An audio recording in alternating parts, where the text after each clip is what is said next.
The Galaxy S10 Plus, you've probably heard about it. I think this is one of the most complete smartphones you can buy at the moment. I like its premium design, triple camera setup and great specifications, but it doesn't mean it's a perfect device. Let's take a look at all the pros and cons of the latest Samsung's flagship.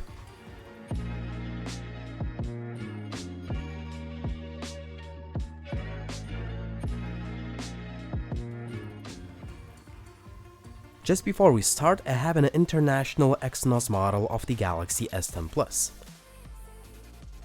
The phone ships with all the usual stuff, and some extras include a pair of AKG-tuned earphones, USB OTG, and micro USB to USB Type-C adapters.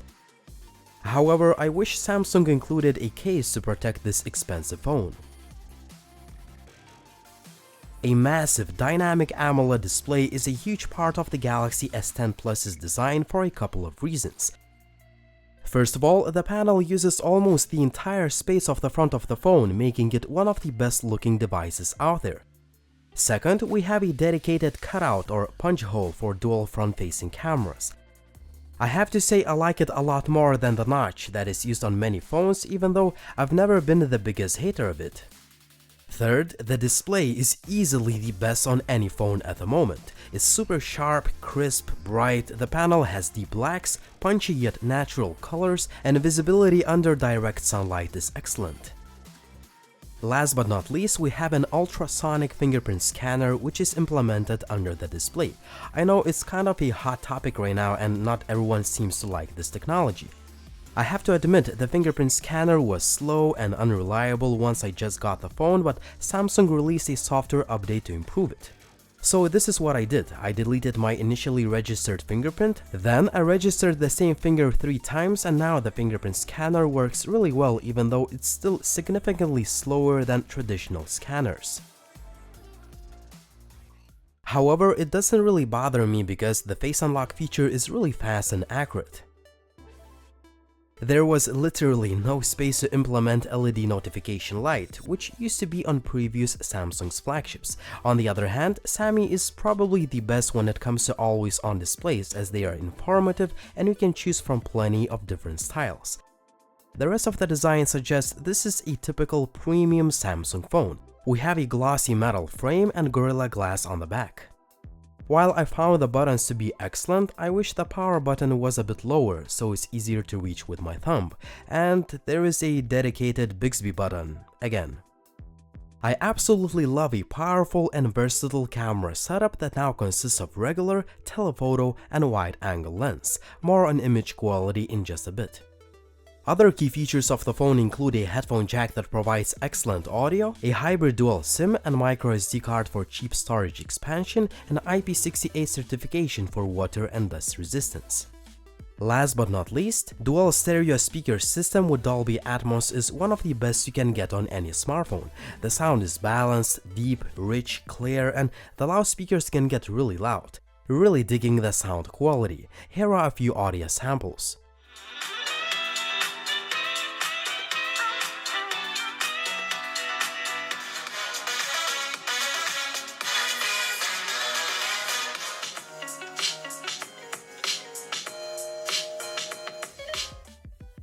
As expected, the S10 Plus has some serious hardware. You can go up to 12 GB of RAM and 1 TB of internal storage, which is just insane.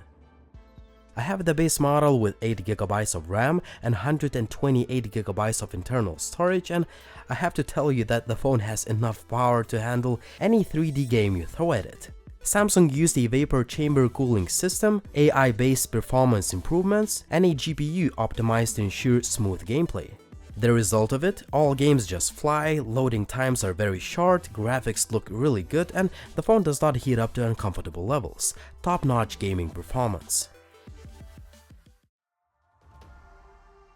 I have to admit, One UI has become one of my favorite Android skins because it's clean, it looks nice, and you can change the looks by selecting from plenty of themes, wallpapers, icons, and always on displays. One of my favorite themes, high contrast, that I've been using on my Galaxy S8, S9 Plus, and right now on the Galaxy S10 Plus.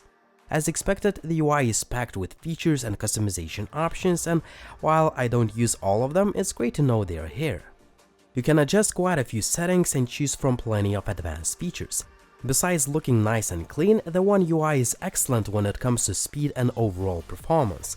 The S10 Plus feels silky smooth and super fast, and I didn't see a single stutter or lag, and it's just a pleasure to use this phone every day. The overall image quality is excellent with all three camera sensors. As you may guess, my favorite is the wide-angle lens, which may distort the view a little bit, but it gives you an entirely new perspective of the scene. I used the wide-angle camera a lot when I was in Barcelona, and it simply let me fit much more into the scene. When I wanted to zoom in, the telephoto lens usually did a great job preserving the detail and sharpness. Some pictures taken with either lens may be slightly overexposed due to Samsung's processing, but the overall image quality is still excellent, and it's easily one of the best on any smartphone. Portrait pictures also look really good as the subject or object is nicely separated from the background. Low-light shots also look really good as there is a good amount of detail and noise level is kept to a minimum. However, I hope Samsung brings its own version of the night mode, similar to the Huawei Mate 20 Pro that can do long exposure night shots without a tripod. Right now, I would say that the Mate 20 Pro takes better low-light pictures, but if you want to find out which phone is better overall, make sure to subscribe to the Tech Line so you don't miss a detailed comparison review. Selfies look really nice as there is plenty of detail and the colors are pretty accurate. A dedicated depth sensor allows you to take one of the best looking portrait images, and you can play with a few different background effects. However, the quality of selfies decreases quite a bit at night, either if you use auto or live focus modes.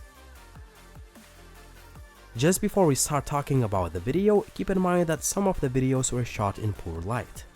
4K 60fps video is stacked sharp, smooth and detailed. However, I recommend you to switch to 30fps as the video is much more stable.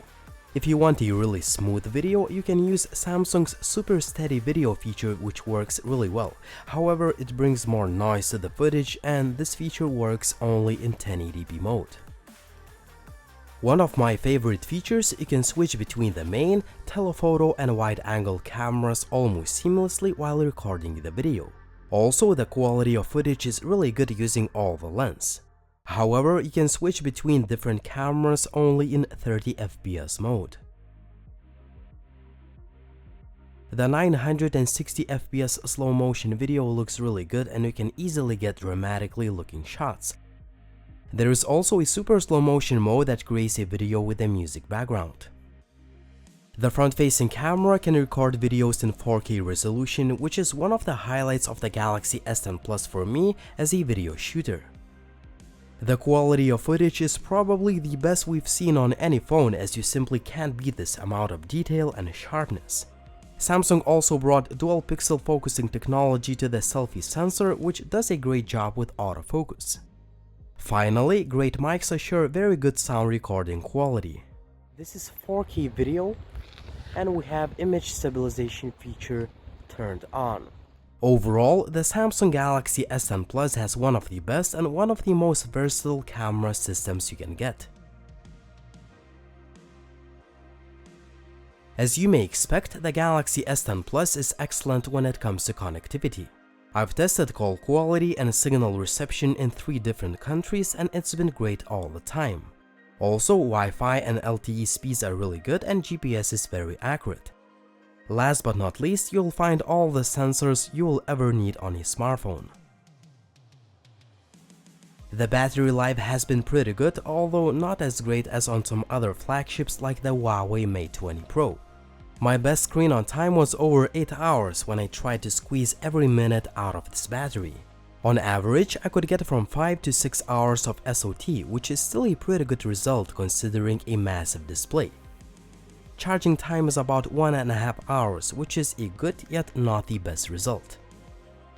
The phone supports 15 watts fast wireless charging, and it can even charge other devices thanks to reverse wireless charging, which is a feature that you will rarely use, but is good to know it's here.